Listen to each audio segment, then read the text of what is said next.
মুর্শিদাবাদের মানুষ বারবার খাতির করবে না, বারবার ঘুঘুতে ধান খাবে না। অধীর চৌধুরীকে হারানোর জন্য মুসলমান খাড়া করা হলো। কোন মুসলমান খারাপে তাতে আমার কোনো আপত্তি নাই, কিন্তু নির্বাচনের সময় একটা মুসলমান ব্যক্তিত্বকে নিয়ে এসে তার নাম তার খ্যাতিকে ব্যবহার করে তার পরিচয় দেওয়া হলো কে না, এ হচ্ছে তোমাদের ভাই। এতদিন তোমরা দাদাকে ভোট দিয়েছো, এবার তোমরা ভাইকে ভোট দাও। অর্থাৎ আমাকে বানিয়ে দেওয়া হলো হিন্দু, যাকে নিয়ে আসা হলো তাকে বানিয়ে দেওয়া হলো মুসলমান। যাকে নিয়ে আসা হলো সে কিন্তু দেশের জন্য খেলেছে, সে কিন্তু বলেনি যে আমি হিন্দু বা মুসলমান, সে ভারতীয় হিসাবে খেলেছে দেশের জন্য।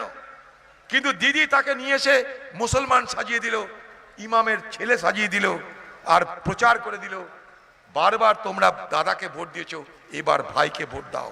ভাইকে যদি ভোটটা দাও তাহলে মুসলমান সমাজ বড় গুনাহ হয়ে যাবে। এ কাজ তোমরা করো না।